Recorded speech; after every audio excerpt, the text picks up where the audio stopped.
Welcome to another night of miniature painting.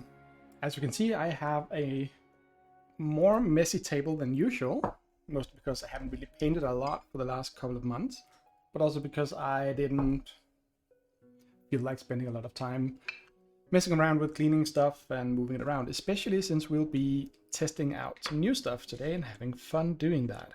Now, I will clean up a little bit though, just so I can actually be here. You need some white paper. I always use white paper partly as a palette, as you can see here, but also just as a nice backdrop for painting the minis. Take an almost clean piece of paper here. Get rid of the old one, that's what the floor is for. And let's talk a little bit about what we will be experimenting with today. Now, normally, I'm a big fan of the Vallejo's Game Color series. They also have a couple of others. I have some from the Panzer Aces series. I also use a few Scale Color. There are some specific colors that work really well, like this red. I'm absolutely in love with this one. It is one of the best red mini pink colors, whatever, I've ever come across. I also use the Army Painter quick shade line, just to show a little bit of what we have here. Light tone flesh wash like this. I think they're really well made. And then I from time to time use some Citadel Color, the contrast range, or the trusty old Northern Oil, which is an amazing black shade. There are, I am sure, other really wonderful black shades out there, but this one just works for me, so that's why I'm using it. Use whatever you feel is best for you. But recently I found out, and we're talking a few hours ago, I may have heard about it before, but I didn't really think about it before. I found out that Army Painter, which is a Danish paint company, have made a series of airbrush ready colors, as they call them. I have not tried them in an airbrush, and I will not be airbrushing on stream since the compressor makes way too much noise, and I use full breathing mask, so you won't be able to hear me spew gibberish, which I know might actually be preferable. But someone I spoke to earlier today actually said that he was starting to switch to these air colors and use them without having to thin them down, which is usually a bit of a hassle with paints. When you get them out of the bottle, you need to add a little bit of water, some thinner medium, whatever you feel like using to get the right consistency. But these ones here, since they're already thinned down, says they're filtered, whatever that means, they should be good to go without actually thinning them down. And with the fairly slow rate at which I'm burning through paint, I do not worry about how long one bottle of paint is going to stretch out. I mean, I have all the paints I have here, I've had for about 5 years or so, 4 or 5 years at least. And the only one that's getting close to empty is actually the Nuln Oil, which is about half full by now. Or half empty, if that's your preference. So anyway, we will be painting with... I got a starter set that has all of these different colors. Some red, yellow, green, blue, standard gray, some brown, a flesh, a barbarian flesh, sounds wicked, white and black, an alien purple, and a single metal color, which I'm not entirely sure I want to run through my airbrush. It's probably safe, I'm not saying it's not. I just, small flecks of metal through an airbrush that I see there's potential for some clog up. But in addition to that, we also have this one here, which is a primer, again, made especially for the airbrush. And I have not opened any of these, so I have no idea how the consistency is. I can feel when I'm shaking it, it is fairly thin, so that's cool. So anyway, we'll not be using the primer because the minis I already have are already, I've already primed the ones I'll be painting. And the ones I'll be painting are some miniatures for players from my D&D group, real life D&D group. We have a small druid, and we have a bard. Don't think any of them are multi-classing, so that's just what we have. And again, to see how the paints really look, I've actually not done a cenital highlight this time. I've just gone full white on these ones, minus the few areas I didn't really get to. So, yeah, Modifian, you see exactly how it is. For those watching and not knowing, Modifian is currently my D&D Game Master in an online group I'm in, where we are running the Witchlight campaign. And yes, the fun thing about priming minis while also having cats in the house is you get cat hair everywhere. Hey Wookie, good to see you. So, yeah, so where to begin? I will actually begin, since Modifian is here, to give her just a sneak peek of someone she knows.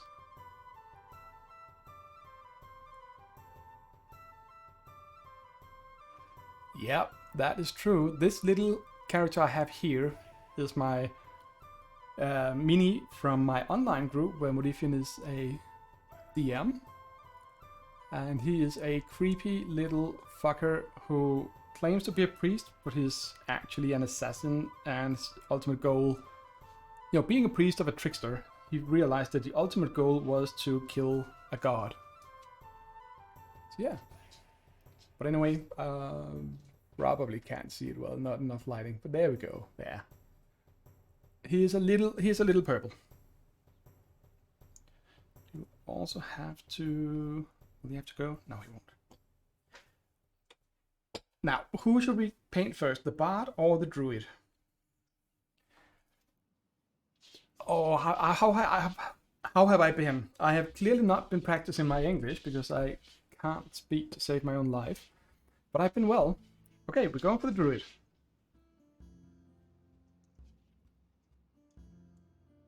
Now, this paint hand here, this is a 3D printed model, and I just realized that the base seems incredibly frail. It's also the one that's already broke, so I think I'm just gonna take the other one. I'm still at the point with 3D printing where I actually print more than one mini at a time.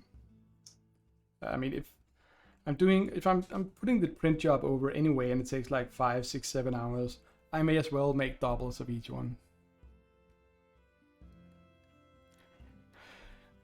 What, Modifian? Why is he not allowed to get a druid? Hardly seems fair.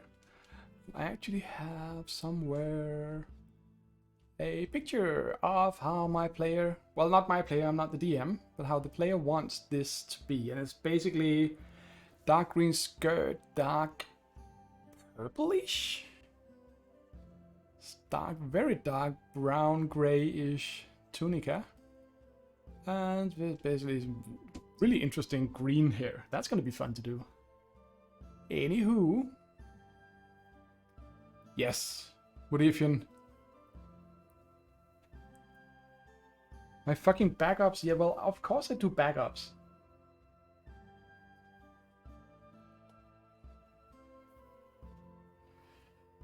Oh, well, that would be interesting, Modifian, because these are actually ones I'm kind of trying to get ready for some players who have some specific color choices already made out. But if you do that, however, I will bring out the final mini I have here. That's a copy of the bard as well. But this is my Tiefling Paladin from my real world group that actually meets once in a while, Modifian. Tiefling Paladin when he is in his fine clothes. So if you do trade in and pick a color, that color is gonna go on him.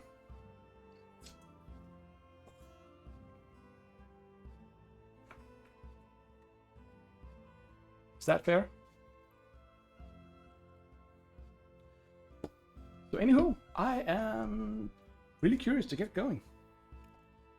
We have my light. I can actually see. You can. Let's get. There we go. Should be a little better. Now it's all white with more white, which means that it's gonna be completely overexposed, which is fine. And sorry, I haven't actually used this setup in. Oh no, of course she doesn't. I mean, she's a very good DM in that sense.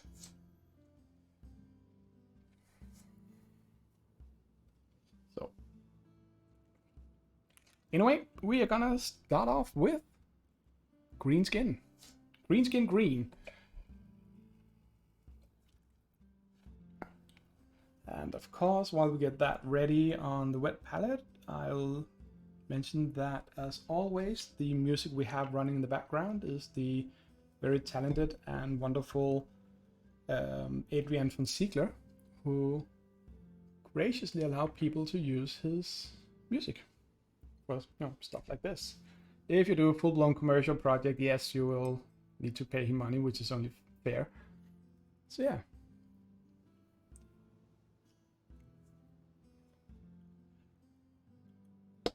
How much of that is which color? Okay, that, yeah, cool. We will, let's get going. I'm not entirely sure. It looks really, doesn't look like the actual color on the bottle. So it's very thin. Now, what sometimes happens with new paints, I find, is that, you know, straight off the pot, there's a bit of mixing medium at the top. So sometimes need to pull out a little bit more. Hi Emily, thanks for stopping by. Is your boss giving you a hard time today?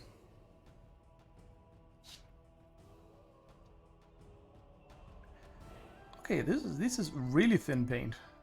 That's odd. I mean, I have run them through the vortex shaker I have, but hey. I don't know if you can see this. Yeah, okay, stupid camera.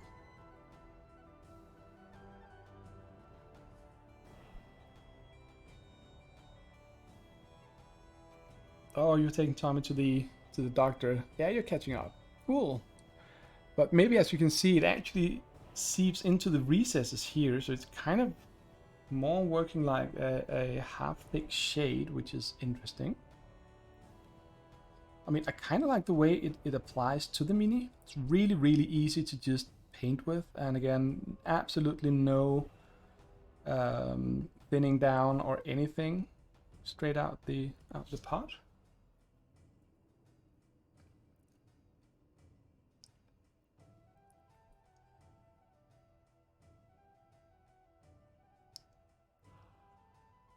So if I could actually hit the right spots on the Mini, this would apply very well, I think.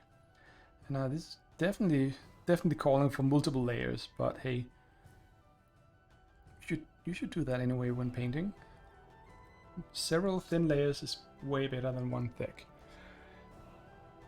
So, oh, and Tom is here as well. Yay! So many people. All the encourageables are here. Well, some of them. All the cool ones would be here if they had time.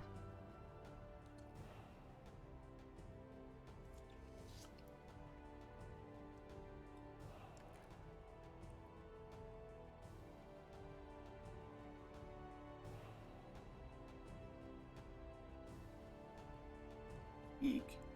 Long hair is making it slightly different to actually put paint on the back of the Mini. Okay, we'll get through it. So anyway, what have people been up to lately? I kind of feel like summer has just flown by in a flurry of really nice warm weather, a lot of disc golf, some role playing, basically almost no miniature painting at all. Yeah, but if you're not, I love this green as well. It's gonna need more than one coat, that's for sure. But it's definitely on to something here. It's a little bit more. Okay, so I'm kind of curious about how it applies after the second layer, if that is enough. Modifian says that it started rowing, it was really easy, so I thought I must be doing something wrong. Then I went to YouTube for tutorials. I did everything wrong. It was way harder when I did it right. Well, I mean, as long as you don't do it in a way where you injure yourself, it could be argued that any kind of way of doing it is right. It's just a matter of which muscle groups you train and how much you sort of strain yourself. The key is always to not get injured.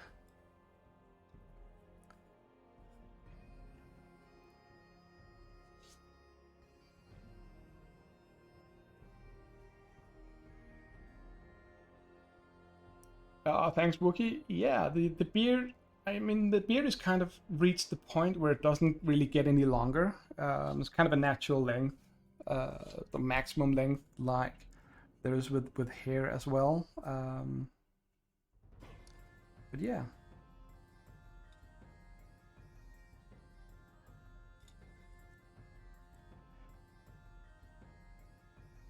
Okay, I can see that it's been way too long since I've painted. I am so super rusty. I make a ton of mistakes already. You got a sunburn. Oh, shit. Modifian, you need to get a better care of yourself.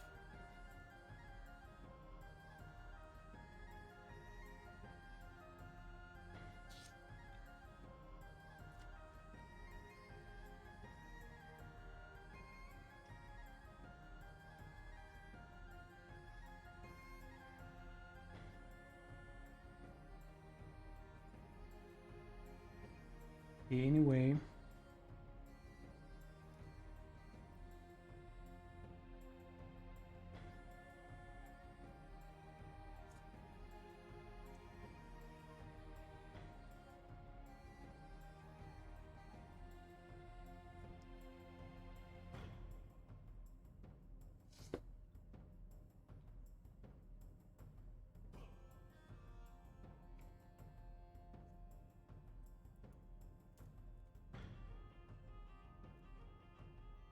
So the term you're referring, Modifian, Monday model, yeah, I think that's kind of, it is a Danish term, and I think it kind of covers the concept of whatever you're doing on a Monday when you're not, well, not really up getting started yet, and you're still a little bit lazy after the weekend or tired from partying or whatever. So before you really get started on your week, that's when you do the not so good Monday models.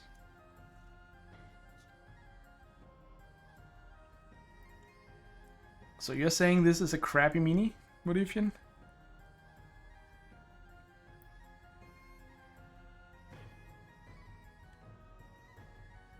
I should have you ban yourself for 5 minutes for that.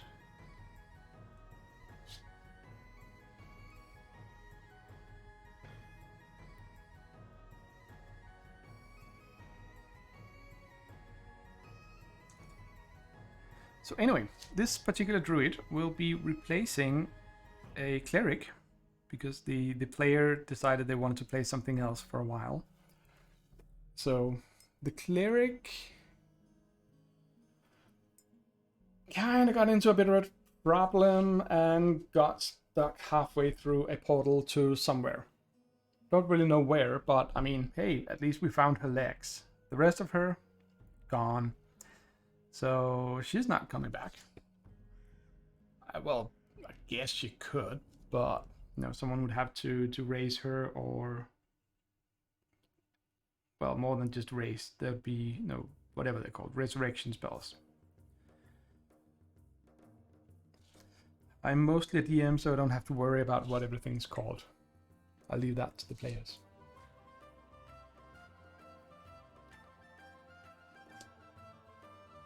So let's see.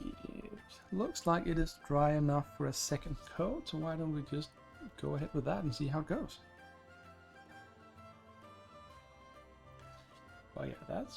that begins to look good.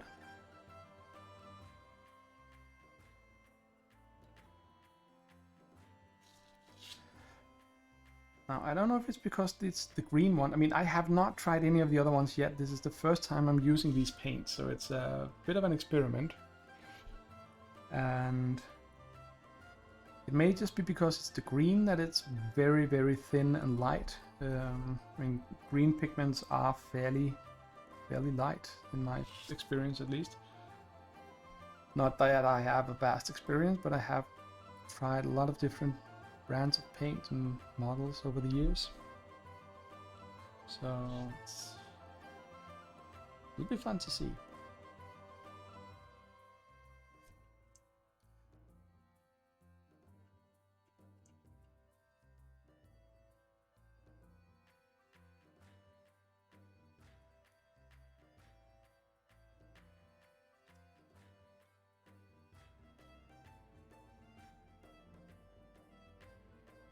Oh, well, what a shame, Edition. You cannot ban yourself, then I guess you're just gonna have to stay here. And please promise me that you look extremely shameful where you are now. That way, at least I will remain in the illusion that I have taught you a lesson.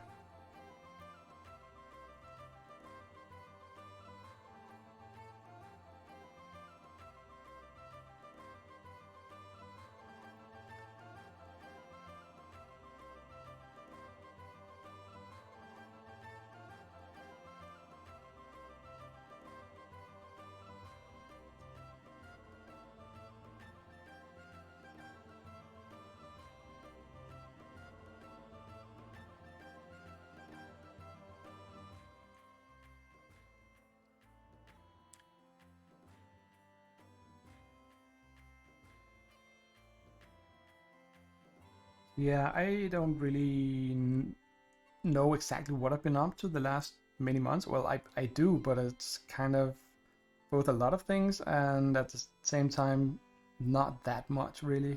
Been doing a lot of relaxing, which has been really healthy. Not only physically, but definitely also mentally.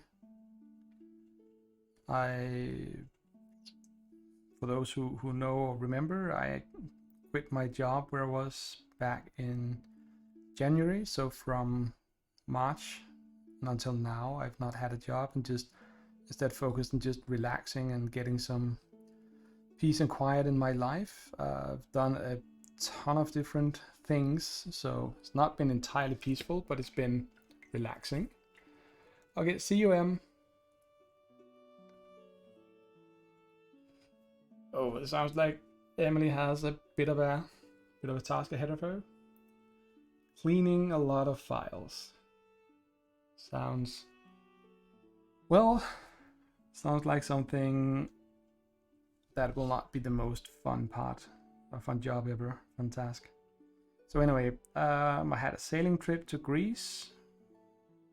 6 days on the ocean, which was absolutely wonderful. My first time on a sailing boat. And I went with a friend of mine, former co-worker, and a local guy from Volos in Greece, where we started out from. And that was just amazing. On the first day we saw dolphins, and yeah, that was just super cool. It was fun to learn a little bit about the boat, with the rigging and everything. Yeah, you're right, Wookie. Em is always busy.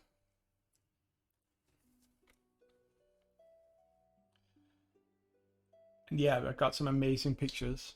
Not least because my friend had a small camera drone that he could use to take pictures from above of the boat. So it's not only from sea level. We actually have some really, really cool pictures of the surrounding areas and the boat, so you can kind of see the size of the boat, as how close we were to the coast and stuff like that.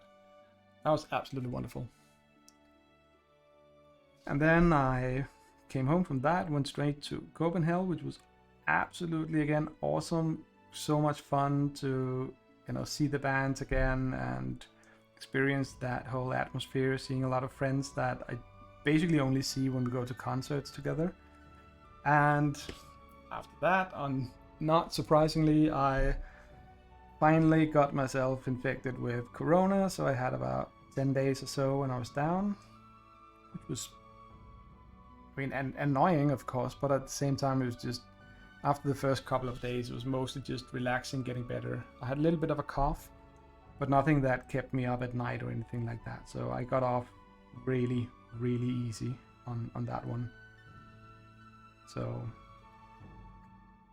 yeah, and then after that, the past month, I've been relaxing, playing some disc golf, trying to get back into the habit of painting frequently, and then also considering when I should start looking for a new job, because I can't be on permanent vacation, permanently. All good things must come to an end.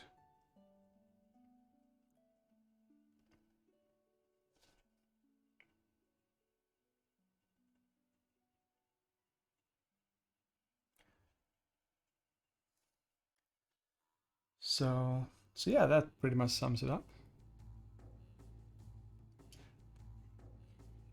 And Modifian says that she had a hard time with COVID and asks how I got off so light and if it was the beard.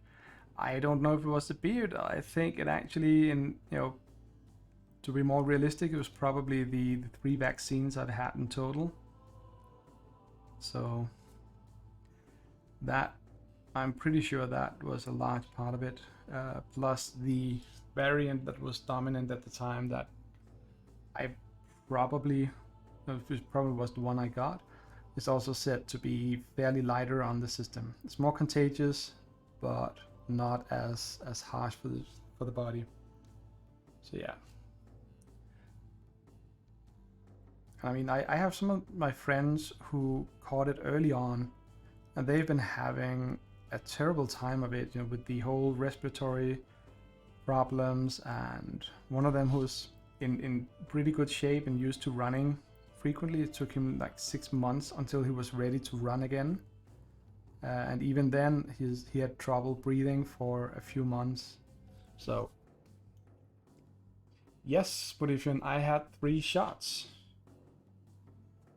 We got the 2 vaccines and then the booster shot, or whatever they called it, which was, again, a vaccine, but I got that one in December, I think.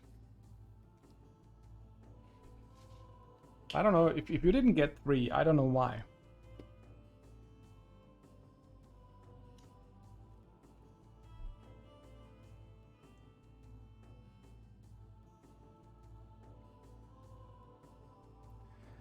But yeah, so other than that, playing some D&D with various groups and so on.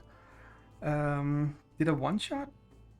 Ooh, that's actually something I can mumble on about for a while. I did a one-shot created by Ginny D, who has a YouTube channel, and a guy named Jesse Jurdak, who also streams miniature painting from time to time, although he has not been active for a long time. But they're kind of, Ginny D is definitely something in the D&D community. He's got some really interesting videos with advice at different levels. Okay, so just taking a quick break to see the green color clearly needed 3 coats of paint to actually 4, since I've been sort of touching it up frequently. So I needed 4 coats of paint to really cover everything. But Ginny D, she has some really cool videos, and I found out that she actually published a small adventure on, I think it's her own web shop. So it's not RPG, drive-through RPG or whatever those sites are called. But I figured, hey, she has so much good advice, why not give it a go and see how does she actually structure and write an adventure. And I have to say, I was in no way disappointed, quite the opposite.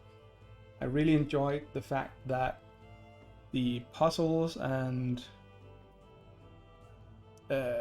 options and places people have to go in the adventure, or don't necessarily have to go, really important thing. It's really, really easy to see that she's used to dealing with players who, I'm going to be bold and say think for themselves, because she has more than one way of getting through each encounter and more than one way to get each small piece of information. I would like to say that she has 3 different ways of doing everything, but I don't think that's technically true. But it is definitely not just the players go here, do that. The players go over there and do that. There are multiple paths to take, and the group I played with even cut out a major part, or just sort of skipped a major part of the adventure. But that was perfectly fine, because the adventure was actually written and structured in a way that they could skip different parts. I mean, if they skipped all of them, they would have had a hard time getting anywhere.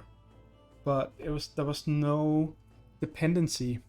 Hey, whoa, good to see you. It's been a while. Well, I'm testing the new airline from Army Painter, and so far it needs at least 3, maybe 4 coats of paint before it really covers well. And it's very thin, but it's just, you know, straight out the bottle, which I think is cool. Makes it easy to just begin painting. You don't have to mess around with watering down the paint.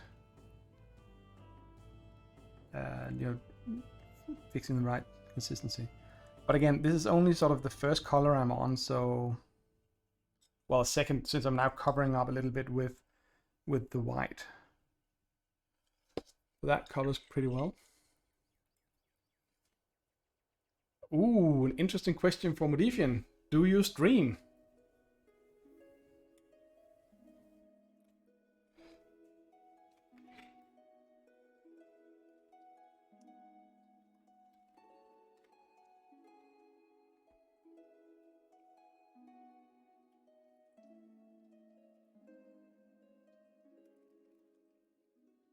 Don't be modest, Modifian. You have a group of players who's longing to hear your squirrel chatter. Also, whoa, how did it go at the cafe? I've not been there in ages, by the way, so...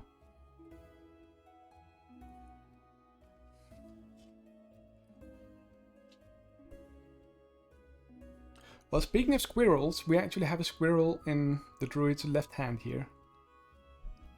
So, squirrel chatter can be had.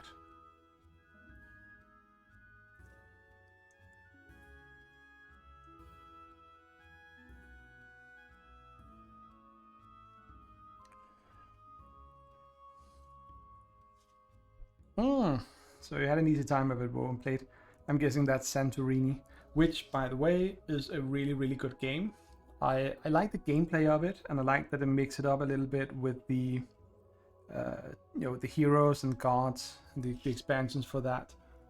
So it's not as, what's called, as repetitive. So it adds a lot to the replayability of it, that you could get different powers and different effects in the game. And then of course the components are absolutely wonderful. For those who don't know it, it's a small board game. It's basically kind of like 3 in a row, with the twist that you're building houses on the island of Santorini, which is famous for its blue domes on top of the buildings. So what you have to do is you have to build up your building to a certain level, and then you cap it with a dome. And if you do that, I guess, no, you don't win by doing that. You win by, I've forgotten actually. Well, what is the win condition in Santorini, and why can I not remember? That is absolutely silly.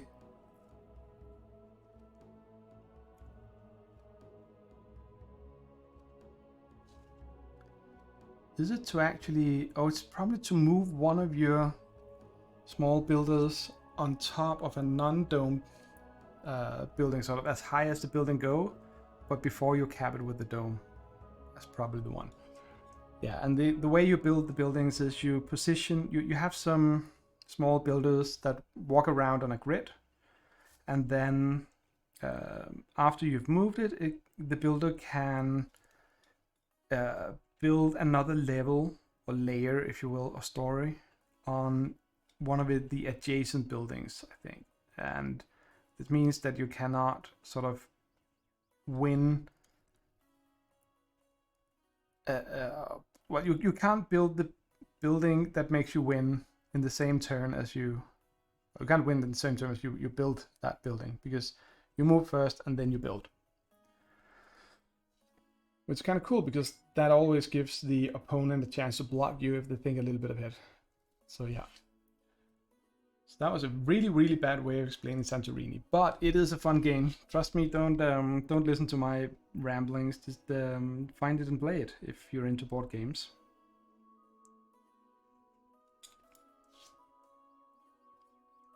Okay, now the second color I'm working on here is the Barbarian Flesh tone. It is as thin as the green one, which means that it kind of applies like a thick wash. Or maybe that's how paints are actually supposed to apply. I've always found it really hard to thin paints down the right way. People say use the consistency of milk, but whenever I do that, I literally will have a shade or wash and not actual paint, which means that it goes in all the recesses and none of the sort of high areas of the mini, and that has always frustrated me a lot. So I don't know if people, what kind of milk people actually drink out in the world, or if I'm just really bad at judging consistencies on paint. But I mean, this, yeah. Ah, Chance, good to see you. Yeah, relaxation stream. Absolutely, we just some quiet music, painting minis, talking about random stuff. So anyway, but back to the adventure. I'm constantly jumping back and forth. Sorry about that. The adventure by Ginny D. It's called Bard Behind Bars. It's really fun to run. There was actually very little prep to do, because the adventure was sort of self-contained. I chose to, since I was running through Foundry, I chose to spend some time finding some really good atmosphere pictures for the different scenes and all that. I think I made one small battle map for it, but that was mostly because that was the one fight that was there, and while it did happen, I actually ended up not running it as normal combat, because it was way more fun to run it Theater of the Mind, because the entire pace of the adventure had sort of built up to that style of play, instead of doing a full-blown, now we're going into combat mode. That was actually really, really pleasant. So anyway, Bard Behind Bars by Ginny D. Highly recommended. It took about 3 hours, and remember they did skip about, let's say, a fifth of the adventure by not going down a certain path. But again, it was perfectly fine. Worked well. I could just spend a little bit more time on the other things instead, which, with the time we had for it, was probably all in all a good idea, because that meant we had sort of more time to roleplay the different things. The fight scene that we did play out in the battle map was more kind of like just not really, playing full battle map. It's just to give an idea of how long the distances were, and it was actually fun playing that one out and seeing how they did things. I'm trying to not give any spoilers here. I hope I succeed. And yeah, then we had fun at the end as well. There's time for them to discuss and make plans and discuss how to do things, instead of just me having to sort of pace them through. It's always nice when you actually feel like there's time in your budget for players to just sit around and talk, and doing a one shot with people online. As people who played in the Diamond Head or the other groups know, this is actually something of a puzzle to get working when we have people spread out over, well, in this case only 2 continents, but still North America and Europe is so far apart time-wise that it's tricky. So when we do these one-shots, we only have like the 3 or 4 hours that was allotted to it, and I would hate to not be able to finish because scheduling can be a bit of a hassle. So yeah, so actually having a surplus of time and then being able to just fill that with some cool players who actually want to fill that. Oh, hey Bill. Yeah, no, I mean, I just tried, growing a beard over the summer. I heard so many good things about it. I mean, it only took about 2 weeks or so, no biggie. I'll probably shave it off again soon.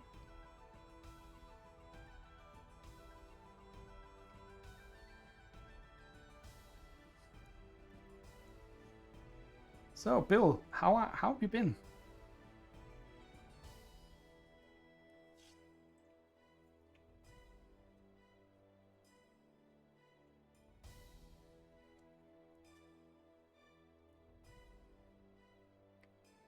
Oh, and Modifian, you can't start, shooting shit like saying that Bladio doesn't love me because he wasn't here on time, because no one was here when I began. At least not according to Twitch, and not according to the very empty chat window I had going.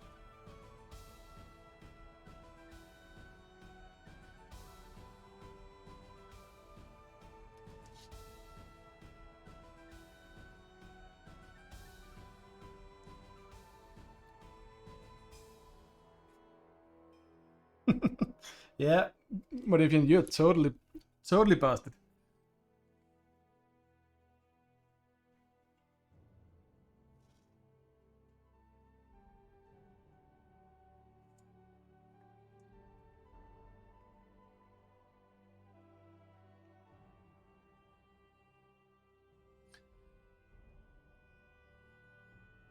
Oh, that's an interesting question. Can one of my modifiers actually ban myself?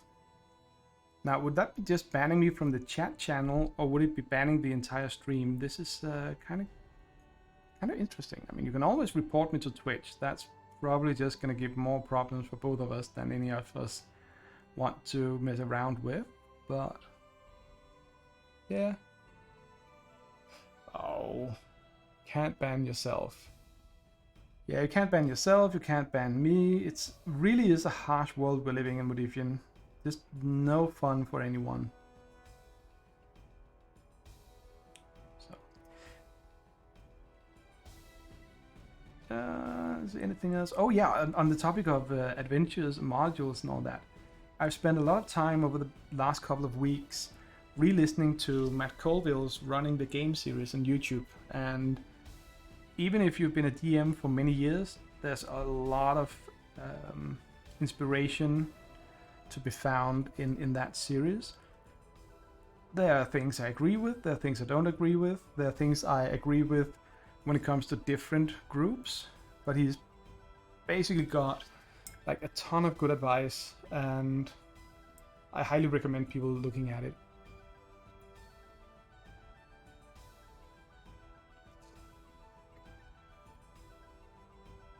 Yeah, there's a lot of them, but what he did at some point, which I'm glad he did, was he removed all the numbers. Simply because he did not want people to feel like they should be watched in order.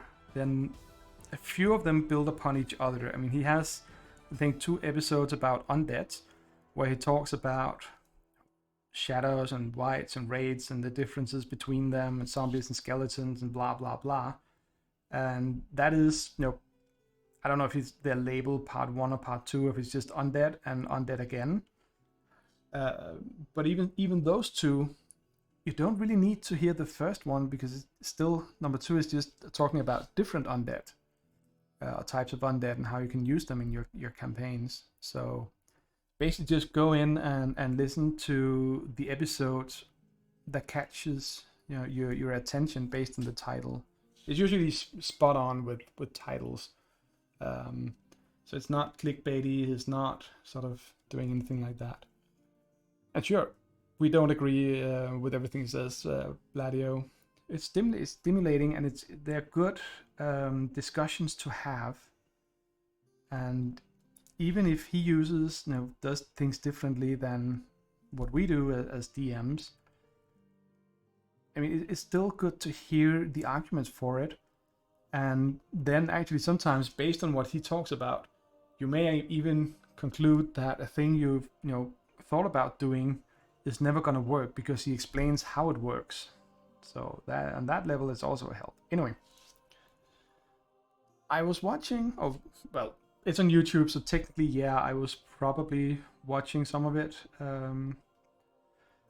But listening to it is the right term, really. And he keeps mentioning the very old AD&D adventure called Against the Cult of the Reptile God, which leads me to believe that module namers back around 1980, when it's published, have some things to do about making catchy, on the point names for their modules. Don't sell yourself short, Bill. It's not about quantity, it's about quality. And I have heard you DM. I don't think I've had you as a DM, but I've heard you on your podcast DM a one-shot for the others, and that went really well. So even if you don't have that many hours and years of experience, you are still a good DM.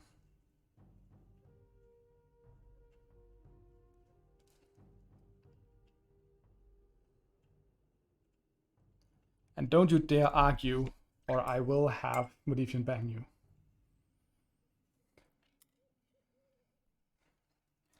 No, Modifian, only if he doesn't accept that he's a good DM.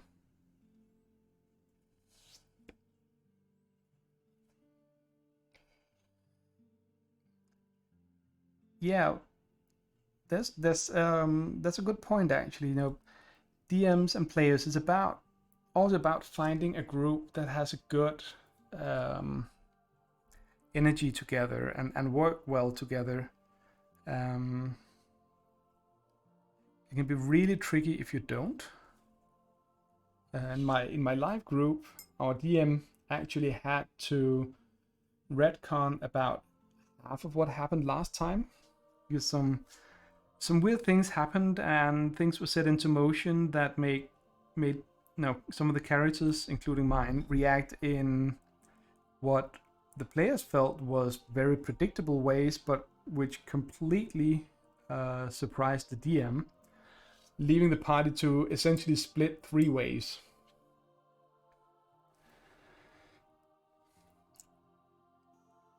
Exactly. Ween has a very good point here, that this is one of the reasons DMs are allowed to cheat, in quotes. There is no fun in an important fight ending too early or dragging on for too long, I might add. It's about finding a balance.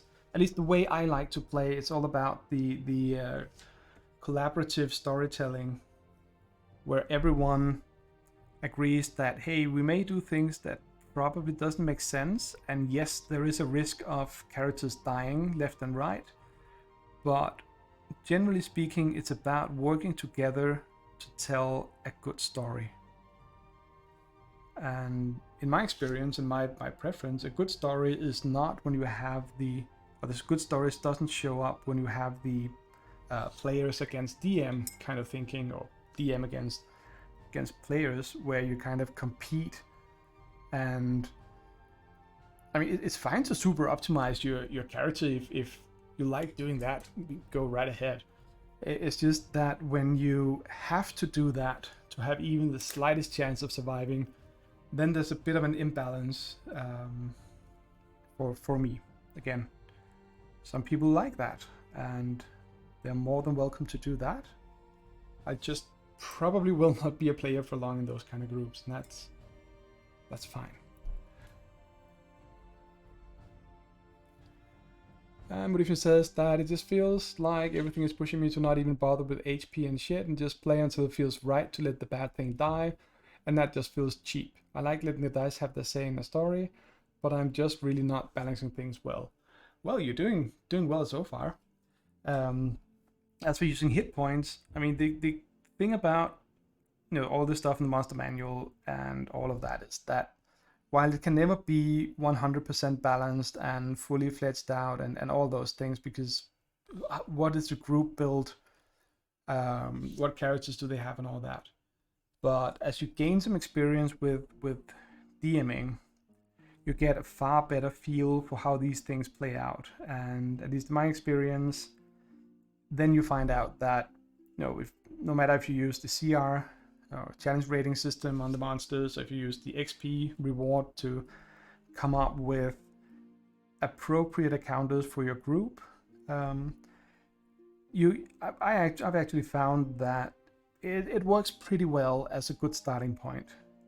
And then of course you have the group, like the one who did the Bard Behind Bars adventure, who were all druid. That was interesting. That gave them some options that other groups simply do not have, while at the same time also preventing them from doing certain things that other people could have done. We didn't have a lot of fighting in that, and it was the first time I played with these particular characters, so I don't really know what would have been properly balanced for them. But the other groups I've run both in D&D 5th edition and other editions of D&D, which haven't really been much, to be honest. But Earthdawn and Shadowrun and Warhammer Fantasy Roleplay, which are the 3 systems I by far have played the most, you get a feel for, to say it in 5e terms, how much is 100 hit points. I mean, what kind of group does it take to defeat this monster? Looking at the action economy, factoring in the party's composition. I mean, do they have super brutal fighters or others with the what's called the great weapon master, whatever that allows people to drop 5 on there to hit while getting 10 extra damage. That stacks when you have a fighter with 2 or 3 attacks.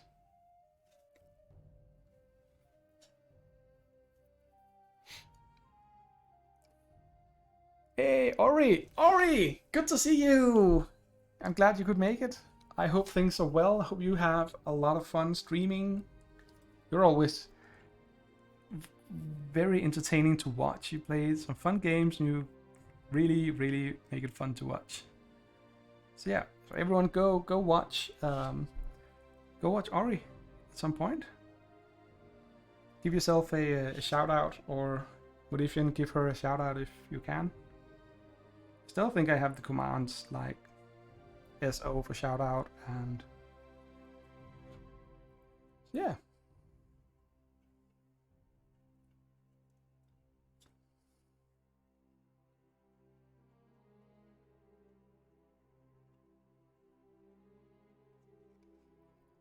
Oh, what did I miss? Yeah, Wo says that modern D&D is... I'm assuming you're talking about D&D 5 edition and not D20 modern, which was also a thing at some point. But yeah, it's all about stacking it, and it depends again on party composition, what magical items do they have, and a lot of things like that. And it's always amusing to see when people give advice and say, so okay, so if you're planning an adventure for 5th level characters, well, you can assume that they probably have magical items. And I kind of go like, yeah, I mean, if you're their DM that's been running through this from level 1, then you know what magical items they have, because you've given it to them to the party. So, but I mean, there are other ways of playing that. Is it called the Adventurers League? I don't know.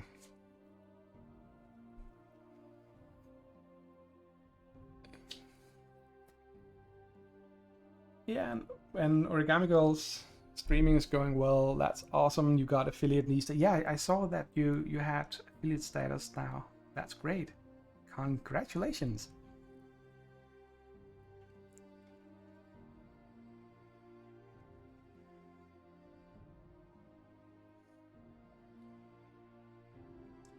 So anywho, as always, role-playing games in any form really requires you to think about what is the group like, both the characters and the players, and get a feel for how much do they want to actually do role with two L's, as Wohin said, role-playing, as in rolling dice, and how much do they want to tell the story.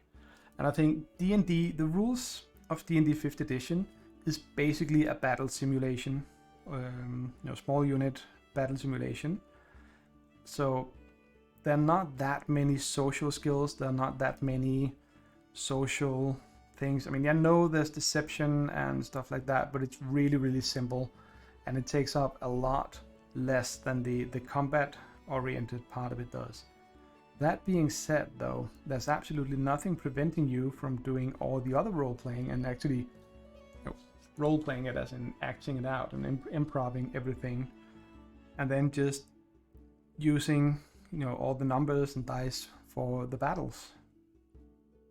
So the group I play with, both online with Modifian and in the real world, we've found a pretty good balance between the two. I mean, we like rolling dice to see what happens. I mean, that's who we are as people and as players.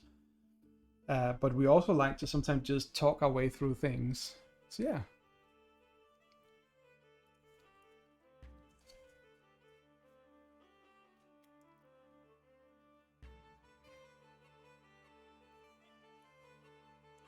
Yeah, no, but that's what I mean, Wohin, that yes, it is a grid-based battle system, absolutely right. And as you say, there's nothing wrong with that.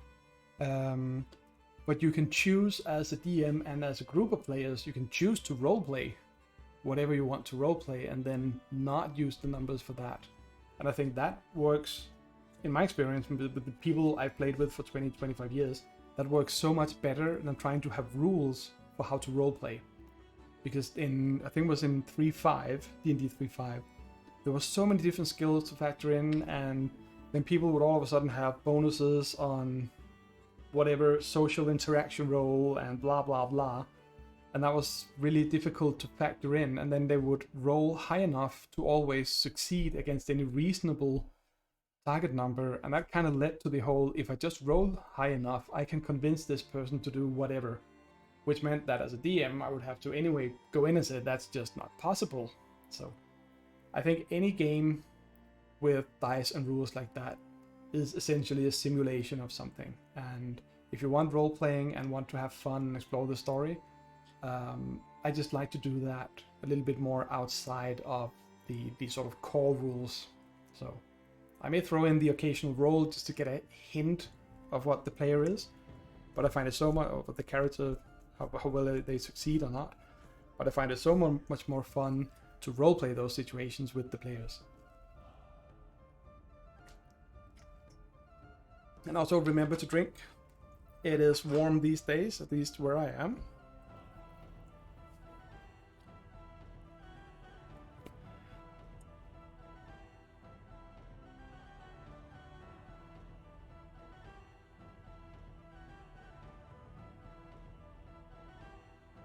Oh, yeah, Wohin mentions a YouTube video. Please drop a link if you still have it. I think I know which one it is. But it discusses how the art has evolved throughout D&D's life. There was also a documentary on that exact topic on, I think it was Amazon Prime a while back. I think it was just called The Art of D&D, where they talk about all the things, going way back to the day, and how that didn't sit well with people now, because a lot of the old artwork features scantily clad women with abnormally large breasts. So there was a lot of discussion on that as well, but in a very sober way, I think, that pointed out the complications with that kind of artwork, but also took into account what all of this had grown out of without making excuses for it. That's really interesting to see. And I think it was in that documentary, there's actually the explanation for I'll not spoil what the explanation is. But is she called Gold Moon? I think she was called Gold Moon in the Dragonlance series. Why she always wore full pants, thick leather pants, and not sort of like a mini skirt or something like that. That's actually explained there. Thank you for the link. That's gonna disappear for me in chat, but anyway, I'll find it somehow. Thank you. Okay, so getting somewhere. Now we need red for the squirrel. I'm actually not entirely sure red is the best way to go, at least not this red. I mean, this squirrels are more brown than this.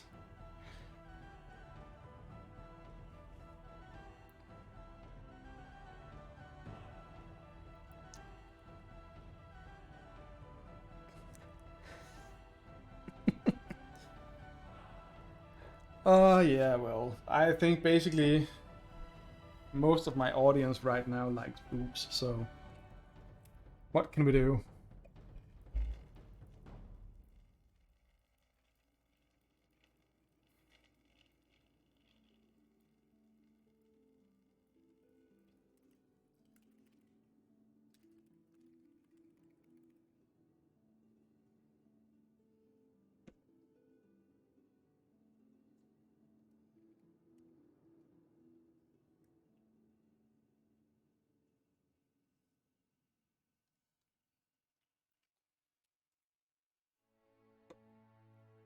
What I mean, Bill acting innocent. I'm absolutely sure that Bill has very large, well, at least very nice boobs.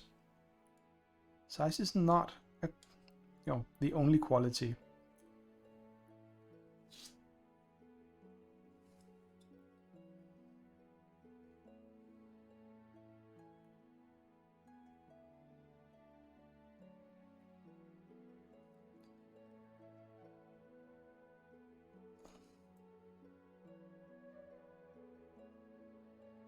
Okay, so maybe I need to stir these paints a lot more. All three so far, or four actually, have been extremely thin. It's not that I don't like it, it's just, it puzzles me.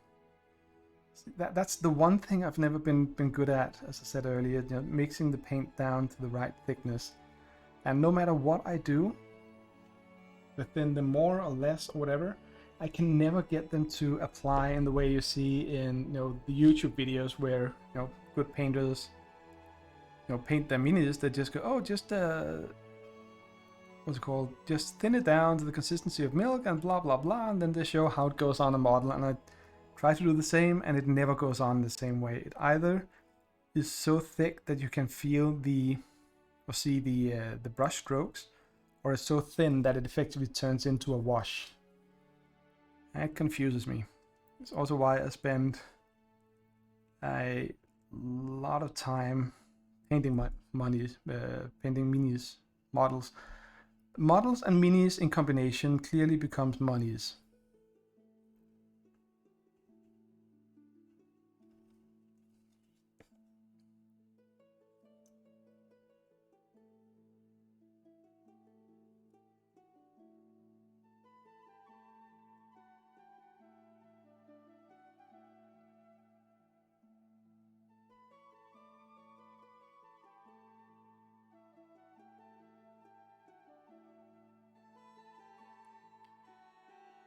Go.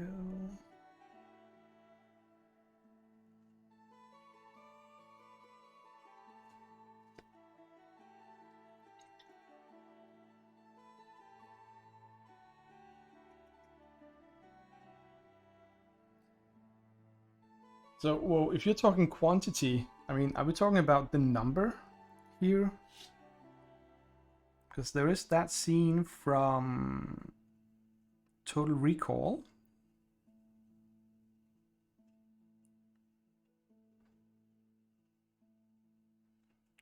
I can't actually remember if that is also in the short story by Philip K. Dick or not. But there's a triple-breasted woman on Mars. And I'm curious if it's actually in that story as well, or if it may be a reference to The Hitchhiker's Guide, where they reference a triple-breasted woman as well.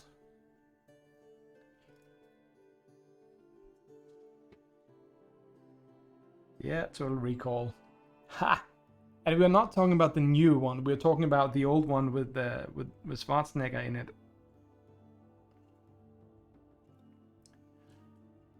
You know, the real movie.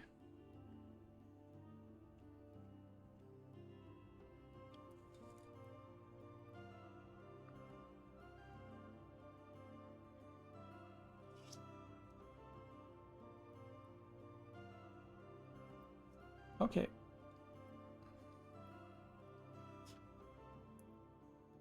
Oh, Wookie, are you on your work laptop? You shouldn't be. This stream is not safe for work, usually at least.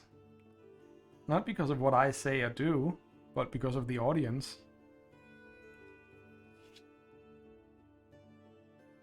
And yes, Modifian, I was thinking about you.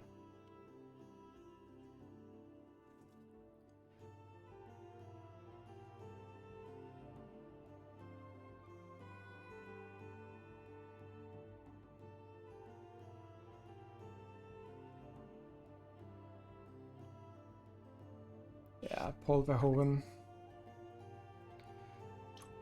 So yeah.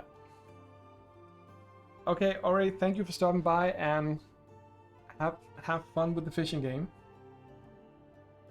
If people are still here, if you're still playing about an hour or so, we'll go raid you.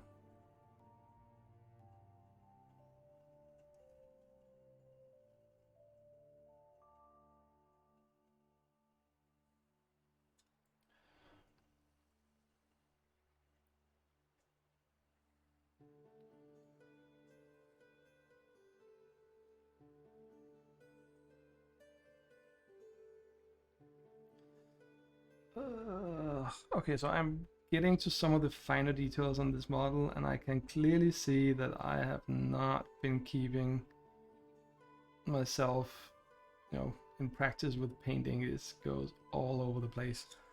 But hey, that's a good thing. You can always cover it up again. Especially on the base, it doesn't really matter because that's gonna have a ton of dirt and grass and everything, so that's fine. Oh, you're not streaming? Well, Ori, if you're streaming in just about an hour from now, then you will get raided. Otherwise, we'll go raid someone else.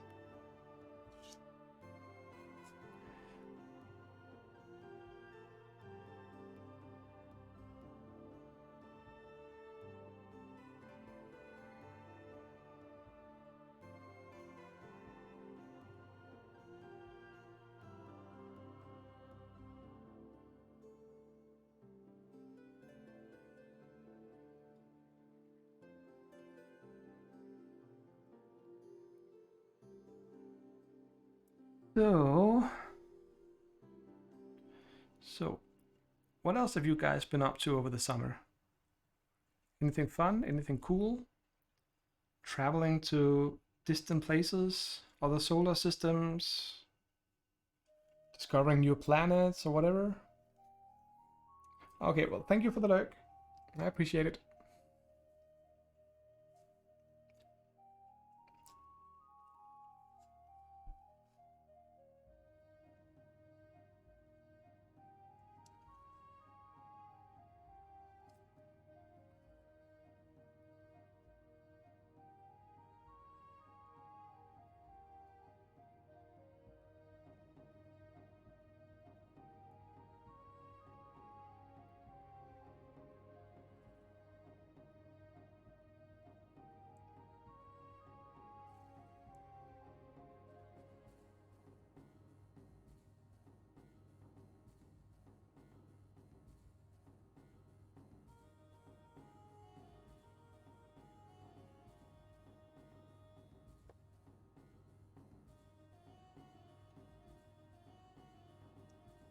Oh yeah, I saw the pictures, Bill.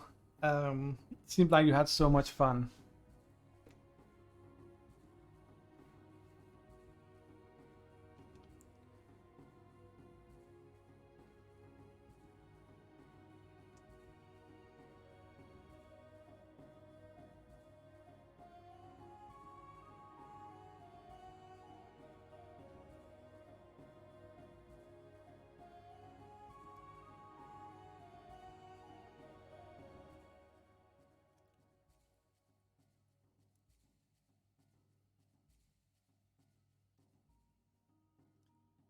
So who did you meet? You met Loser Palooza, Ilka, and I can't remember what he's called.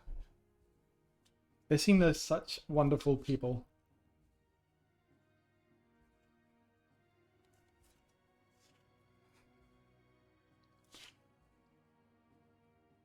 That's cool. Are they streaming anymore? Do you know that? I haven't. I mean, I don't really get Twitch notifications, I think. But I try to, drop by Twitch every once in a while in the evening. Instead of just watching random videos on Netflix or YouTube or whatever, I prefer just, watching actual people do actual things. I haven't seen them online for a while, so I probably just missed them.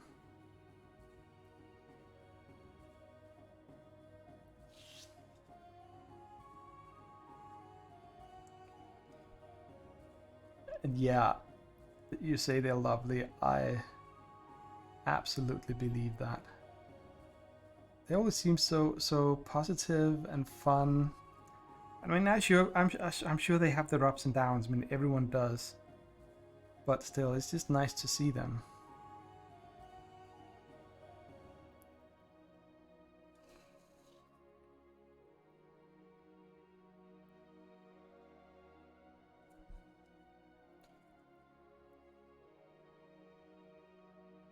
Yeah. What about you? Do you actually stream anymore, Bill? Or is it just sort of the occasional when it, catches your fancy or whatever? Kind of like me.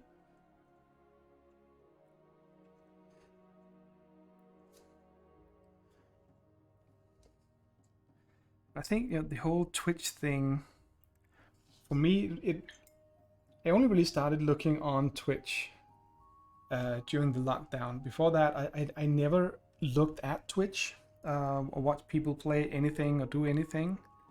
And then with the lockdown, it was really, really nice to actually have that more sort of the personal interaction with the chat, and you can talk to the streamers. And of course, it helps when it's people like when you started streaming, Bill. Then I tried myself. It was really fun. I mean, the first 1 or 2 streams was actually me trying to stream computer games, and I found out that I simply cannot play a game and keep my eye on chat and talk at the same time. I just completely either didn't really play the game and just sat there, or I played the game and didn't interact with people, and that's not really the point. So yeah. Then I got the idea of doing miniature painting. I'm trying to find some kind of niche thing to do on Twitch that not a lot of other people do. And then it's just, helped me get back into miniature painting a little bit more actively than what I've done before. So yeah, so that was also nice.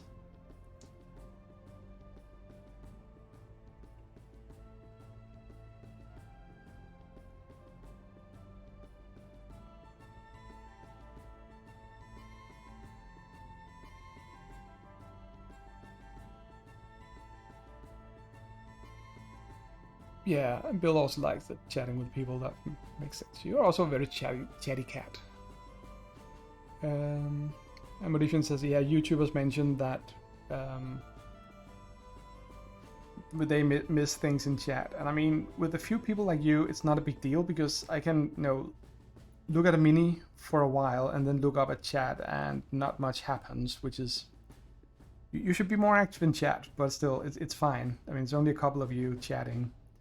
But in some of the larger streams where you have hundreds of people chatting, I mean, it's impossible to keep up with that. I think anyone who expects the large streamers to actually read every single message in chat while they're actively streaming, I think that's just an unrealistic expectation. See, I'm setting myself up here for when I have hundreds of viewers sometime. Probably next millennium if I work hard at it.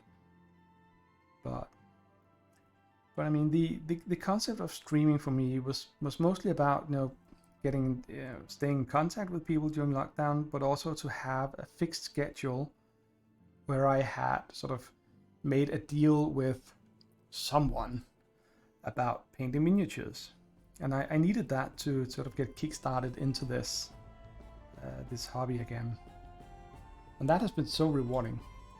The fact that I've just also learned a lot about, camera setups and lighting and, streaming software and all those things, that's just an added bonus.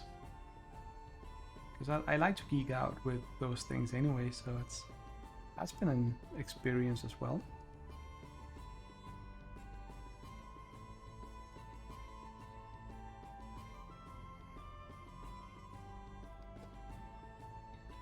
And Modifian asks if she can talk. I mean, I don't know. Can you?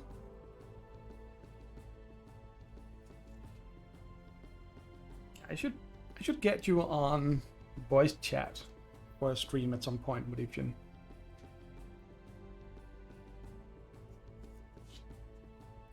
Probably gonna get me banned from Twitch. But hey, would be worth it. And people can also hear the squirrel chatter mentioned earlier.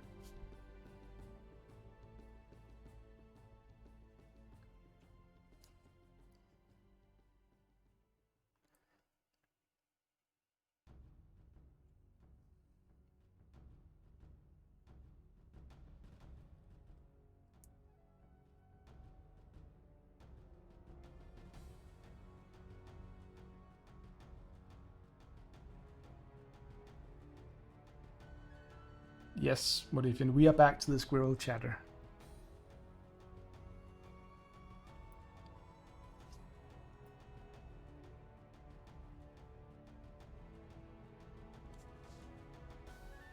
And say, oh yeah, so basically, Modifian, what you're saying is that you wouldn't mind sitting, at some point, chatting with me on probably Discord, I guess would be the best way to do it.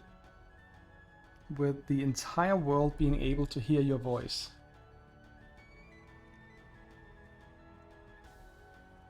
But imagine how much you could shout at me.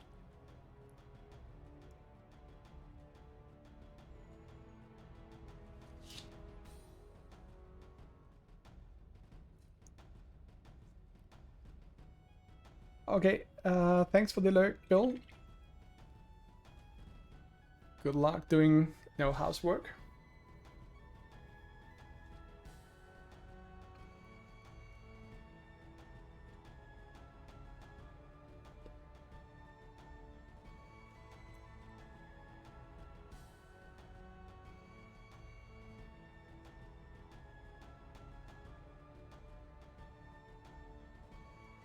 And yeah, one of the ways I can see that I'm really out of practice with the painting is that I actually find it hard to talk while painting. So I hope people are not too angry with that.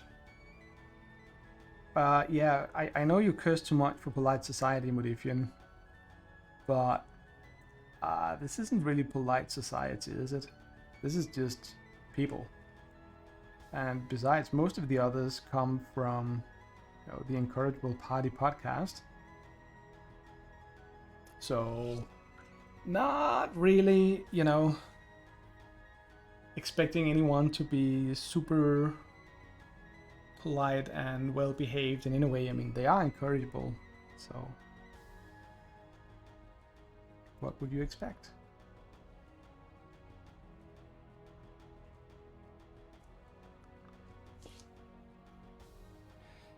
Yeah, actually, the purple, the color the player chose for the mini is actually kind of a slightly purplish gray. Yeah. Oh, cool. What are you playing, Wohin?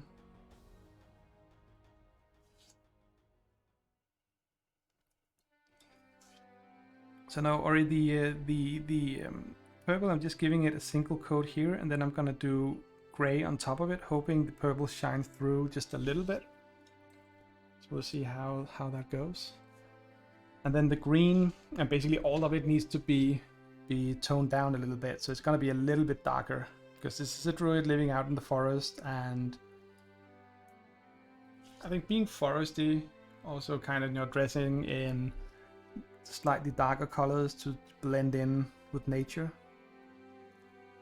It was kind of fun because you see the player requested a nature-like base. So I showed her some examples, and she said, no, more nature-like. And then I looked at the base I sent, which included rocks and tufts of grass. So apparently, to her, rocks are not part of nature. So yeah, we laughed a little bit about that, but... Oh, and WoW plays BattleTech. I have not played BattleTech since MechWarrior 2. Well, actually, I have, but that was sort of the tabletop game, and not the computer game. Is it the one that came out a year or two ago? The BattleTech?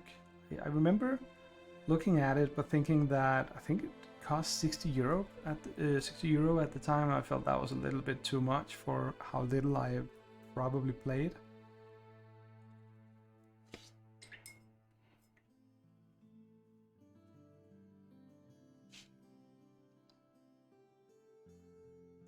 Okay, so what do we have?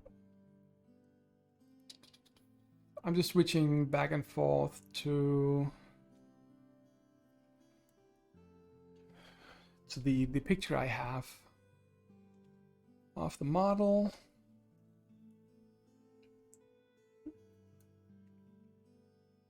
Now we're using the only non-airbrush paint I'm going to use for this model, which is a brass for the necklace. So that's just normal color. I'm cheating a little bit with that because I am not gonna even try and blend something resembling this.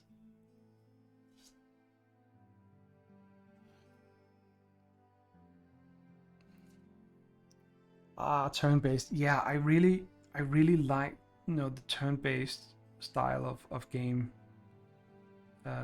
It's much better for my head and sort of temperament, whatever that's called. Not temper as such, but just kind of general way of functioning. I mean, it's been fun playing Deep Rock. It's called Deep Rock Galactic. Shit, my memory is like a sieve these days. I think it's called Deep Rock Galactic. The dwarves mining in caves on hostile planets. And that's a first person game.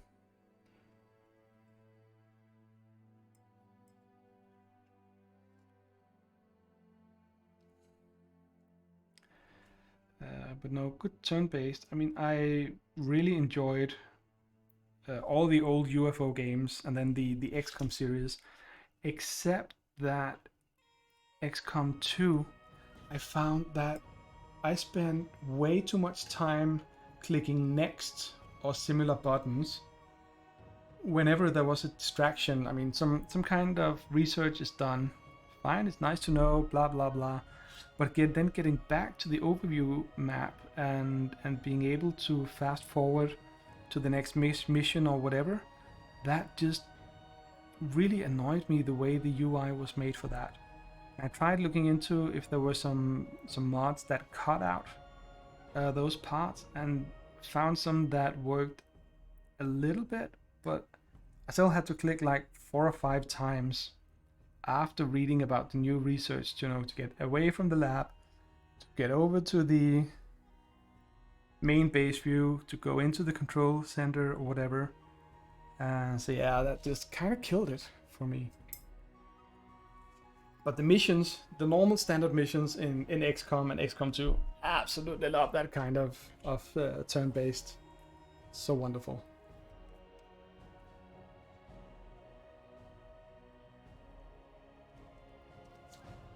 Geoscape, that's what it's called. Thank you.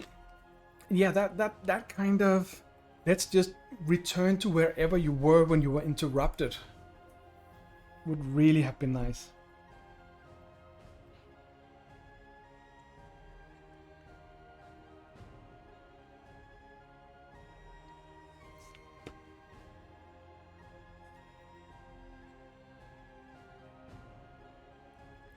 Well, do you actually still play Kill Team from time to time? Have you stopped on that?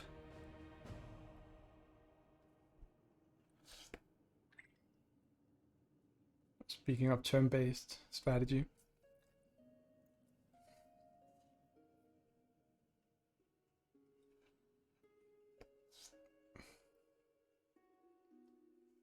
So, no Kill Team. Yeah. Kinda. I was really happy when Kill Team came, because skirmish games are what I can sort of wrap my head around these days. I mean, I don't want to play a full-blown battle. I just don't feel like it, to be honest. That's kind of what it is. So when Kill Team came out, and just so many factions, so easy to build a quick, small team. But when we actually tried it, I just got bogged down again by the way all the Warhammer games, Games Workshop games run. It's just, I just get so tired. They're still limiting themselves to D6s, which could be fine, except they're... I mean, it's not like in Shadowrun where you roll so many dice that you can actually begin working on the spread. You only usually have one die either per model or per attack, so maybe 2 die if it's a really heavy gun shooting or whatever. And then you have the whole strength versus toughness, yada yada, another die roll. And then you have the save, another die roll, and then you have the extra super I'm never gonna die save, and then you have finally the hey, is this model actually out of commission roll. And that's just, for a game that, despite their attempts at doing control points and stuff like that, it was still very much about shooting the other person. I think it was just too blah. There's way too many rolls. It's like you shoot, you see if you wound, you have a save, you maybe have an extra save, and then you have the 5th roll to see if it's out of commission. That's 5 rolls potentially for every attack before it, and every attack that's successful go through that, and that is so much to roll. And that kind of just, that was part of what made me go blah about it. And I have not actually looked at the Grimdark rule set. I think it's from One Page Rules, which I have learned or heard a lot about. And a card-driven 40k skirmish game, I don't know what that one is. They had, in the fantasy setting, they had the Warhammer Underworld series. I don't think there's a 4K version of that, although there more or less is, since the Human Knight whatever of Sigmar. I mean, I looked at one of the box sets today when I went to one of the stores, and they literally have made the Sigmar heavy armored priests into full-blown space marines. I mean, people have always called them Sigmarines for fun, but now they have some kind of, I don't even know, it doesn't even look like a crossbow or something like that, and it sends out, glowing red bursts of energy, fire, whatever. So it's basically a bolt gun in the fantasy version. And yeah, well, the thing about rolling that many times per hit is, one thing is that you have to roll several times in a row. You can't just do it in one go. Well, I guess you could if you just color-coded your dice. It said red are attacks, blue are to wound, and so on. Then you could just roll all of the ones you potentially roll, and then take it from there. But I don't know if that would work. No, but I just felt that if it's supposed to play quick, be a fast-moving, fast-paced game, then being bogged down by that many rolls is a lot. I mean, especially because you usually, as I recall, and please correct me if I'm wrong, but it didn't really make sense to attack normally it wouldn't make sense to attack with more than one mini at a time. Also because isn't there alternating activation in that game, so you can't? But anyway, yeah, and as you say, as long as they make sense, and I just don't think they did. I mean, I think it should be able to do a full-blown, does this attack hit and damage my enemy? You should be able to do that in less than 5 rolls. I don't know, usually only 4, because that's the magical saving throw on some of the miniatures are not, definitely not on all of them. But I kind of still go, should be able to eliminate some of that. Maybe by doing other things or using different dice to add more sort of detail to the rolls, play more with the probabilities. But again, that's my preference. I know it's hugely successful. So many people play it, so... Oh, well, at least so many people buy models for it, I guess. But yeah. To each their own, I guess the point is.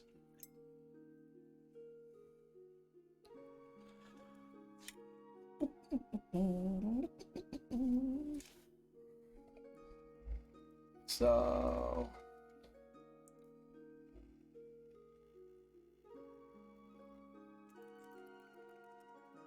Well, Modifian got awfully quiet all of a sudden.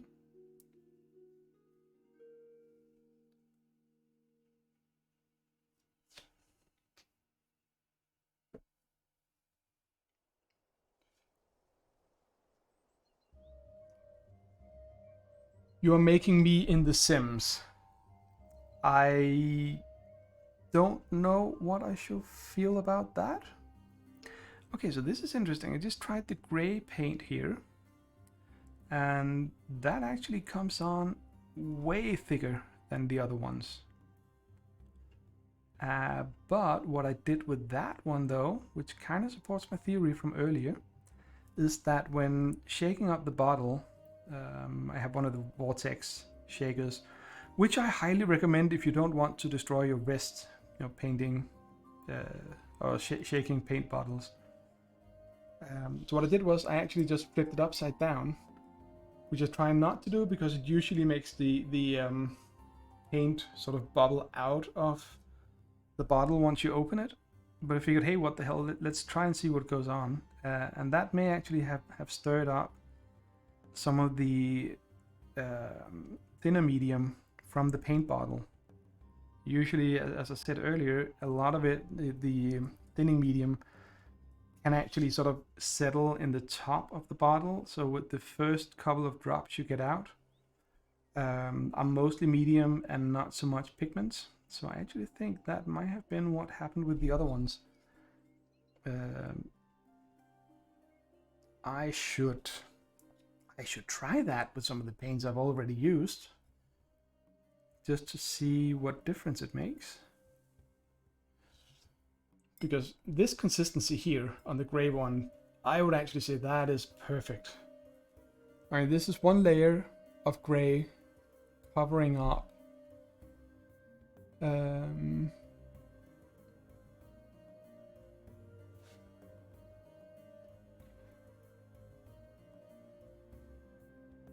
yeah, well, I'm at the point where I don't disagree with what you're saying. It's just, for me, that's just still too many rolls.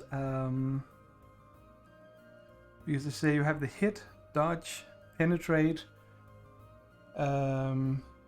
soak, and I mean, there's a lot of things here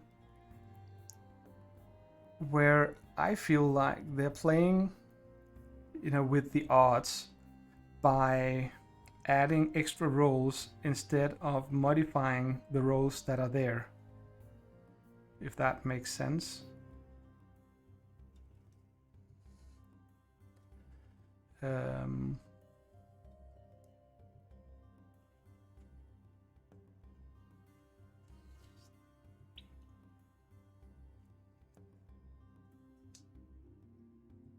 Yeah, no, sadly I don't have a Discord account because I don't run my own Discord server. I think simply think that I begin to way too many Discord servers, um, at least for me to keep track on. So instead of just running my own, I tend to just hang out in others. And this summer I've been mostly ignoring anything that happens on Discord, just trying to unplug and have an offline summer, which has been great.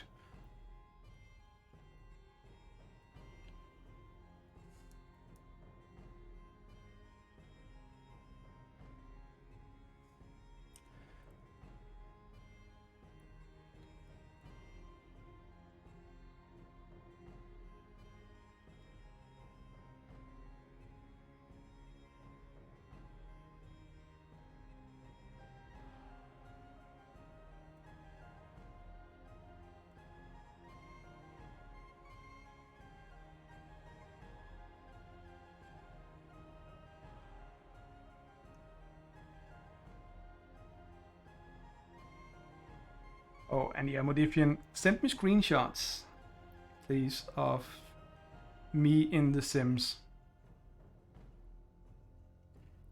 Also with, the kind of skill set you give me there.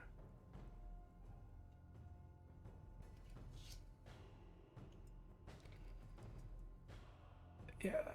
Whoa, Wookie is asking for a 40k skirmish game that is card driven. That doesn't ring a bell for me. Since the only card driven games I know are the sort of the Malifaux line, and well, it could be argued that cards have a lot to say in Warhammer Underworld, which I actually think, from what I recall, was a really well made game.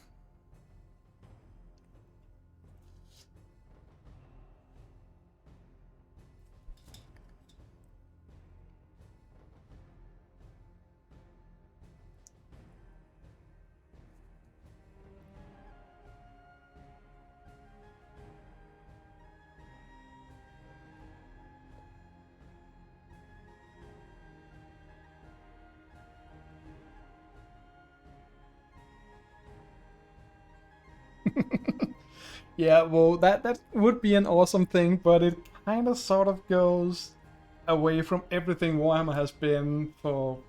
Well, I have not kept up to date with the different versions of 40k and that, but the way it plays in Kill Team is pretty close to the way 40k and Fantasy Battle played back in the 90s when I was playing last. So it kind of feels like they have the recipe, and the game doesn't really evolve. It's more like the army codex, and I'm sure there are plenty of rules they change from version to version, but I don't know. It's a thing. I'm not into Warhammer. I think that's just the conclusion, and I should leave it at that.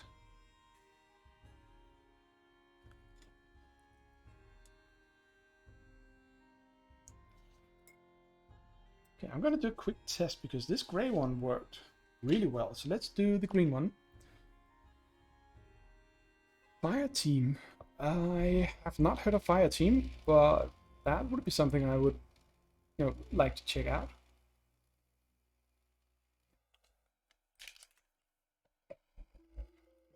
Woogie, can you remember how old it is? Just to have a rough idea of the timeline.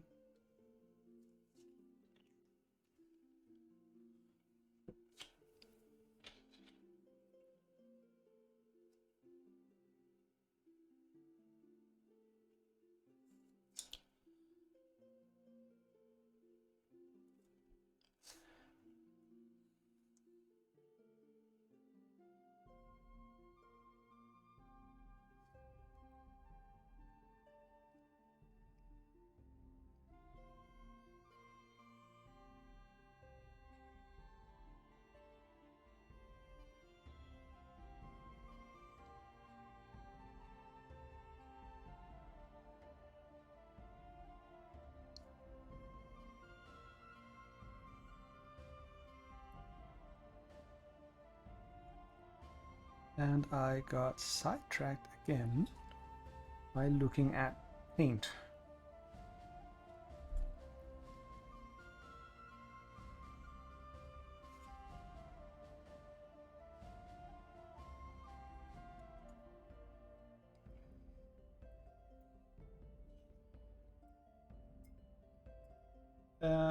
Wookiee Shadespire is actually a really good example of why you should be careful about marketing. Well, not you, but companies. You know what I mean. Shadespire was the name of the first season or box for the Warhammer Underworlds game, but what everyone saw was the Warhammer logo and the name Shadespire, so everyone just called it Shadespire, even though the actual game is called Warhammer Underworld.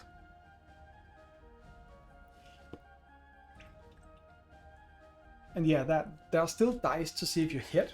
They kind of have the simple dice where you roll, I think with axes or hammers or whatever means you hit, and shields mean you blah blah blah, stuff like that. You hit if they not have armor or whatever. But the cards are sort of like powers and extra objectives that you can put into play throughout the game. And that's really interesting because that means that so much of your strategy and your plays will be based on those cards. Meaning that choosing to play the right card at the right time, and yeah, it's Age of Sigmar. So playing the right card at the right time is as important as moving the right minis to the right place and you're rolling high on your to hit dice. Because there's a lot of points to be won.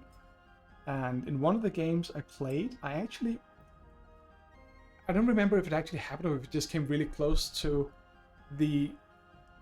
my opponent winning the game while having no miniatures left on the board, because killing off a mini gives fewer points that so many other he had racked up from objectives. So that was kind of cool. An interesting thing is also that you activate, I think it's 4 models every turn, and some of the crews have way more than 7 models, which means that you will have miniatures you don't use in every turn. Some of them you may not even use the entire game. And there was something about the dwarves being so slow that in one of our games we just more or less looked at the setup, the way we played it, and kind of went, yeah, that guy all the way at the end, if he runs full tilt, he would almost be able to make it to the other miniatures where they started. So it's kind of like that guy is not going to do anything this game, which is both intrigues me, but also kind of makes me go, yeah, well, is that really good design to sort of have built in? And I guess in many ways it is, because you have more minis, meaning that you're more flexible, versatile, but you also have to sort of not only choose which mini to use, but that also indirectly chooses what minis you will not be using, which I think is overall is a cool and an interesting challenge.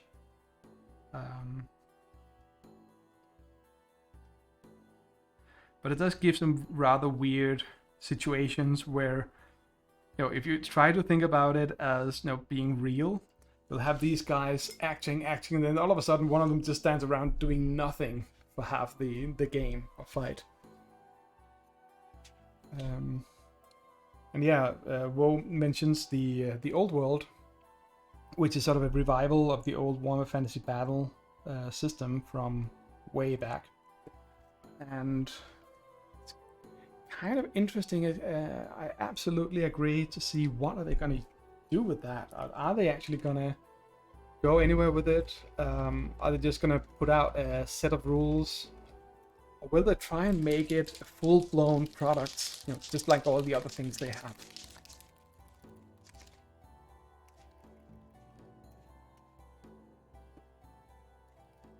Okay, so flipping the green upside down didn't do much for the consistency. So I'm just trying a little bit more. Always optimistic when it comes to paint. still seems very thin. Now she's gonna have gray going up to yellowish. Well, green going up to yellowish, so this is just gonna be a quick.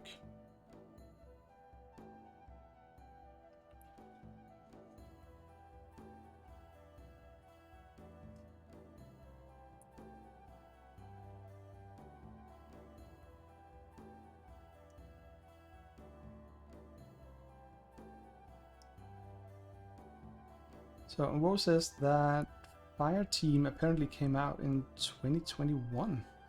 That's interesting. I should look at it. But even more so, I should actually look at the one-page rules. Oh, Wo, do you know if the one-page rules have made skirmish games, or if they're only sort of like full-blown army games? Because I do miss playing skirmish games, but Malifaux is... it's beyond my mental capacity at the moment.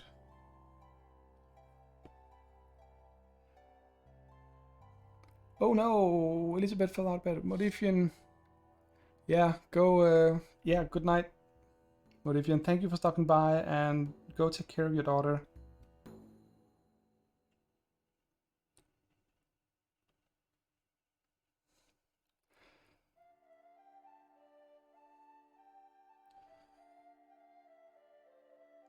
Yeah, and Wohin says that for him it's much a lot about the setting and artwork, and that has a higher preference than rules.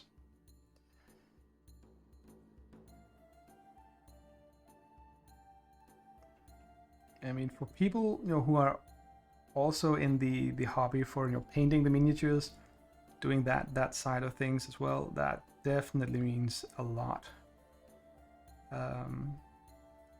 I'm kind of more the other way around. I paint minis because I like playing the games way back, and while miniature painting is clearly one of my hobbies, then it's as much about having something to use the miniatures for. The guy I spoke to about the air paints earlier today, I was at a painting course and in Fanatic in Roskilde, which probably only makes sense for Danish people. But I talked to a guy there who is really good at painting, and he said that he doesn't play Warhammer anymore, hasn't done for I think a very long time. But he still likes to do the hobby, so he frequently buys Warhammer stuff and just paints it to paint it. That's absolutely cool. And then in that case, it doesn't really matter about the rules at all, since he's not playing. He's just going for, these are the models I like to paint and want to paint. But for me, it's always been the game first, then hobbying.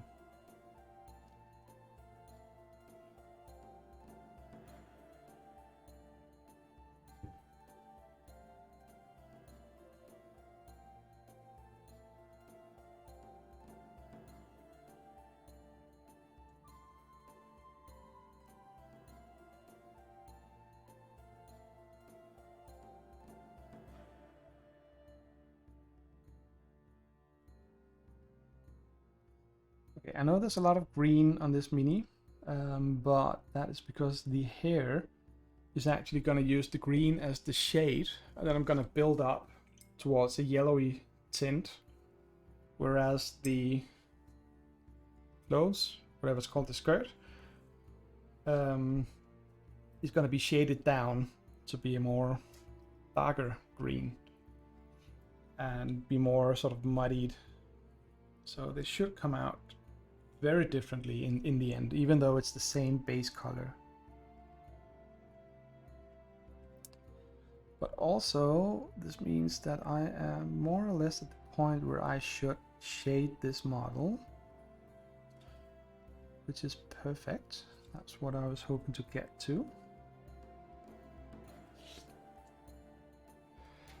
And let's see. it dries. Should I do the base now or after? Nah, I'm just gonna do the base after I shade all of it. Just need the paint to dry a little bit.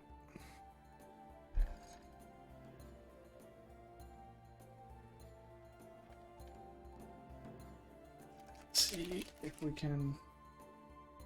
But no, overall, I am very impressed with these, the air paints from Army Painter. They really are easy to use, and even though I find them a bit too thin, I mean they do come on quite well. I mean they got the mini painted, gotta say that, and there was no hassle with thinning them down or anything like that. And this is just straight from the pot. And while I know it from a lot of people it won't save a lot of time, for me it's not about the time saved, it's more about the hassle of tinkering around with paint. And then once you've finally got a nice consistency, you realize that, oh, it's already drying out. No, because not drying out, either drying out if you're using a dry palette, or being too thin if it's on a wet palette and it soaks up the water through the paper on the palette. So this is way more easy and consistent, and also because when I start painting again tomorrow, I don't have to rethin the paint and try to find the same consistency. I can just apply immediately, which again makes it easier. And especially, it's really good to remember is that while Army Painter do make good products for all kinds of miniature painting, they have traditionally been focused on painting large armies really fast. That's why they came up with the not came up with, but they released product for the dipping technique. They have washes that are very generic in the sense that they can apply well on different colors, meaning that you can just give it all one good wash. I won't though. I will be using a couple of different tones for the different parts.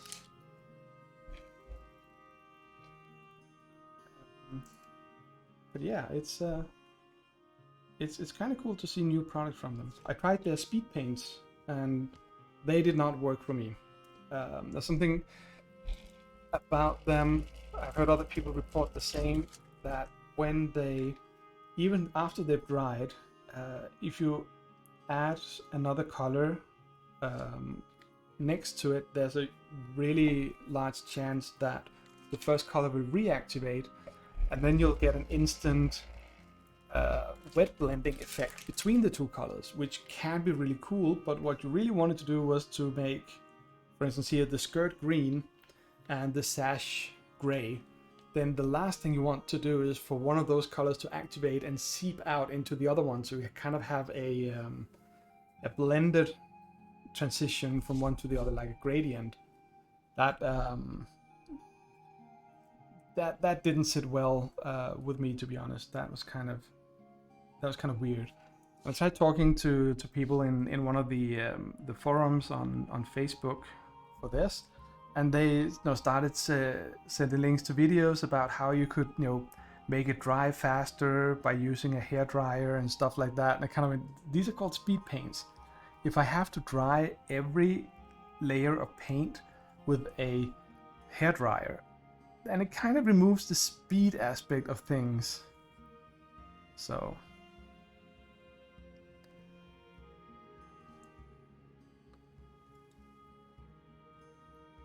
but yeah, so I couldn't figure out how to use them properly. I know other people can and have great success with the speed paint, so that's definitely cool. I've seen people do amazing things with them. It's just, again, not something that works for me, so not gonna use it.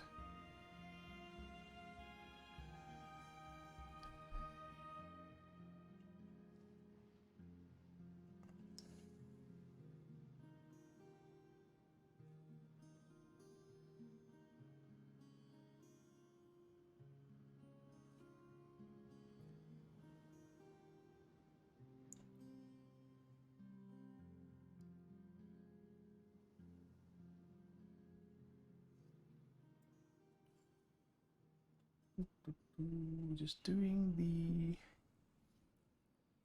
flesh wash first, and then we can. That was a lot of wash for a very small area. There we go.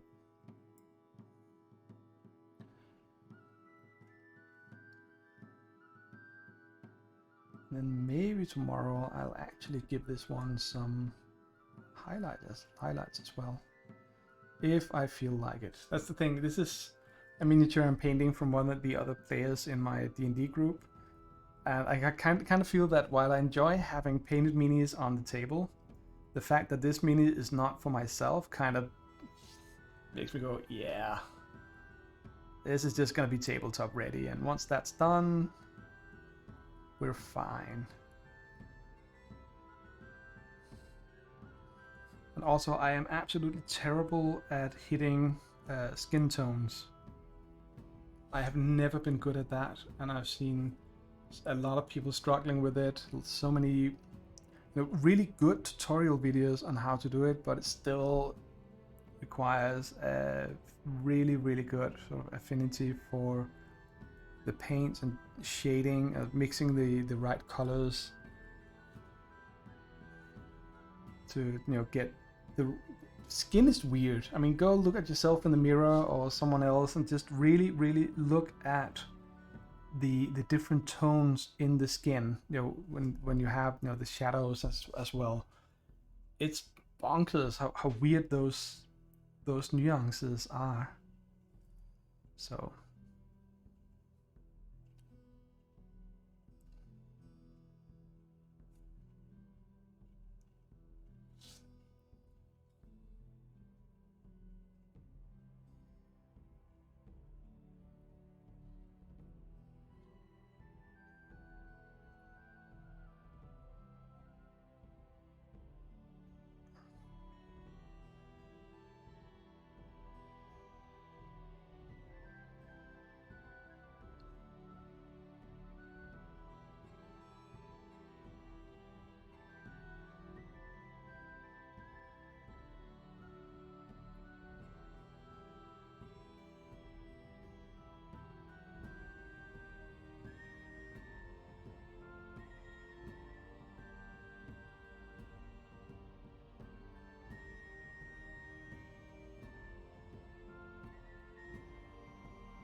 So once I am done with the shading, which shouldn't take too long, we're gonna rate someone. So if you have any suggestions, let me know. Otherwise, I'll just see who's online. I prefer rating people who also do some kind of art or creative things. I think personally it's way more fun than people playing computer games. And I think it's a really good use of streaming platforms to do that, because it can help inspire people. So I kind of want to support that. And we have the two sisters or siblings, Devin and Derek from Moco8, who we're gonna pay a visit to if nothing else shows up.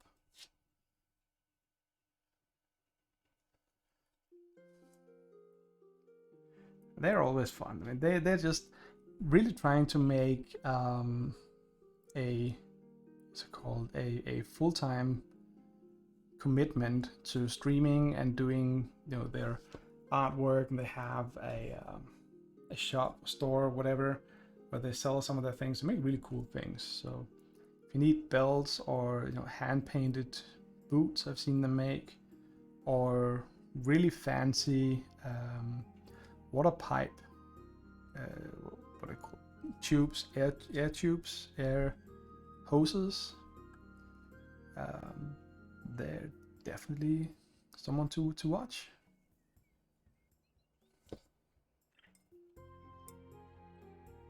Okay, so that's that. Now we need the fun part. This is what's probably gonna go horribly wrong.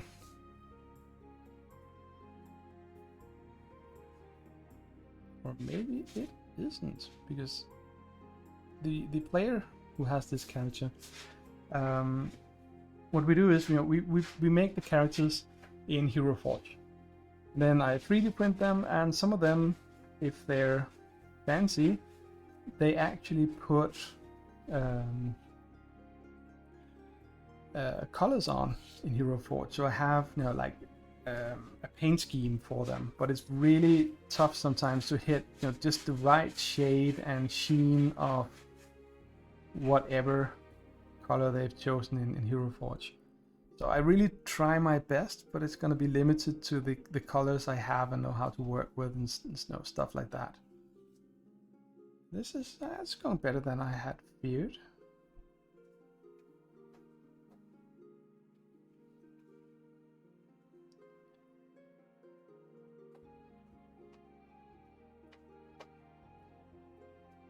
It's going to be a little brighter than what they've chosen for the model, but I think that's cool because I've noticed that when we're playing, and we don't have no fully dim light where we're playing because we still need to be able to read our character sheets and stuff like that, but it's also not really full-blown daylight, also because the room we're sitting in is an indoor room with only small windows facing away from the sun, so it's a little dark, and minis with a dark paint scheme will therefore, of course, not show up as much as brighter colors. So I think this might actually be good.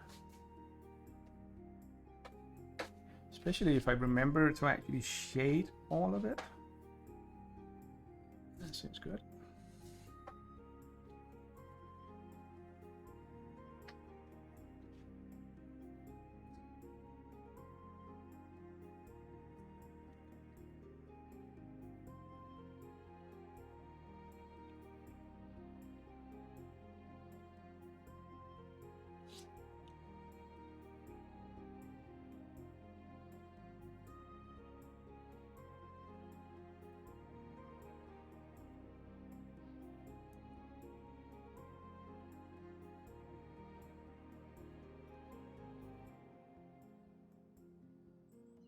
So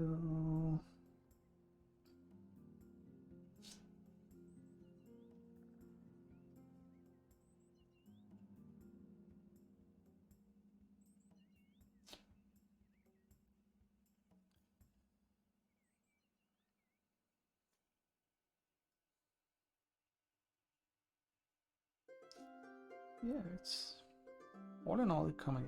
I mean, it looks very wet right now, but that's because it is wet, and that gives more of a shine. My experience is that once these the shades actually dry up, the model will become more sort of brownish or dark to look at, which is what we're going for here.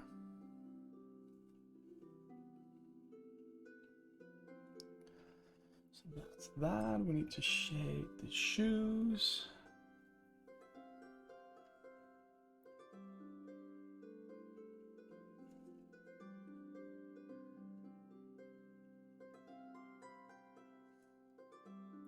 Or sandals, I guess they should be called.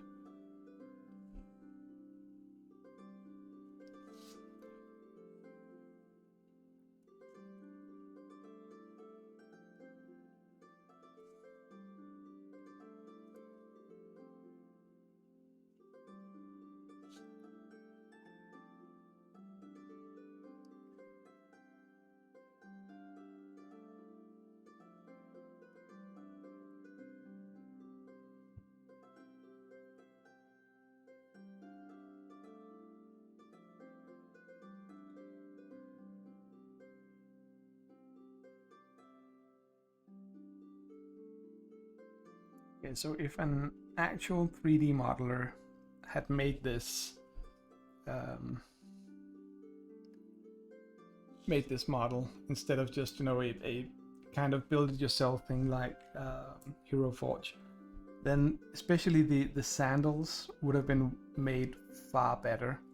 But that's a thing I've noticed with Hero Forge and some of the other tools that are for building your own characters like this. They have to work in building blocks, and sometimes they just don't work well with some of the combinations, or they're so generic that I don't know. It's not a bad thing. It's just amazing that you can do it. It's really, really cool. It just also has its limitations at the moment.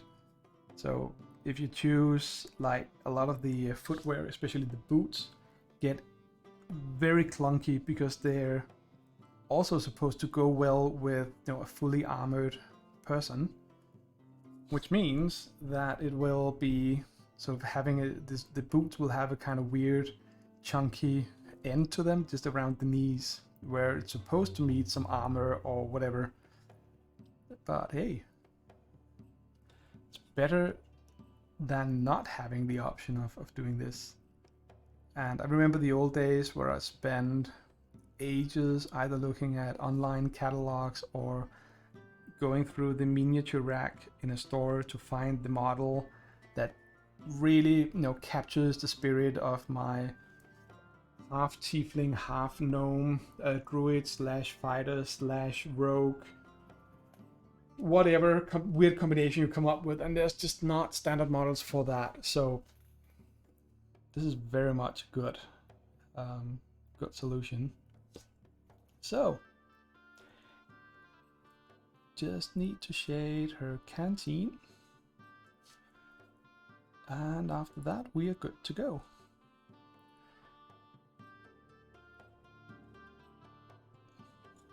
It's the outside. Here comes the inside.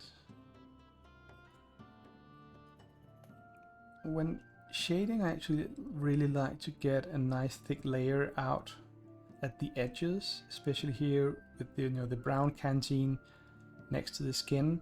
It gives a little bit of a cell shading effect, which I think helps emphasize the edges, or the lines between the different parts of the mini. And yeah, variety with stuff like Hero Forge is just a matter of time. Anyway, that tone down the green, and the purple turned gray quite nicely, and now it just needs to proper dry. I need the base, I need some highlights. Her face can do with a little bit more shade.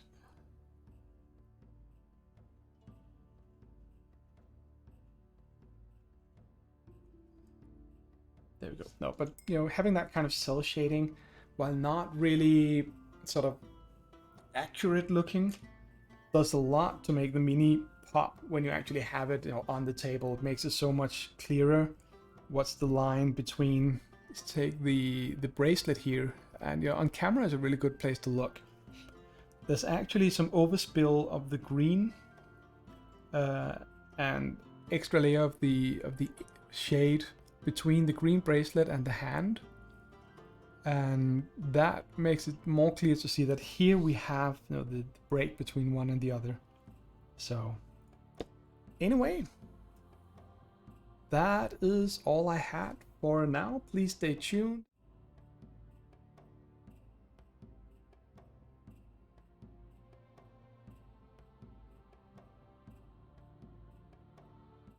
There. Okay, let's try that. Wrong scene. So let's try that again. Please stay here, and we'll go rate someone else to have some fun. Just need to set it up. I still haven't found a good way to do that.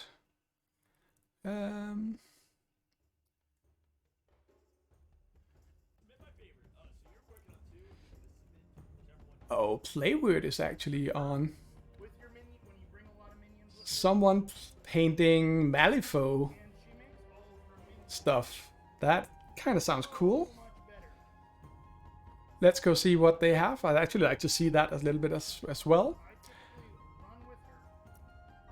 So thank you for today. It's been fun. Thanks for joining in the chat, and we'll see each other later.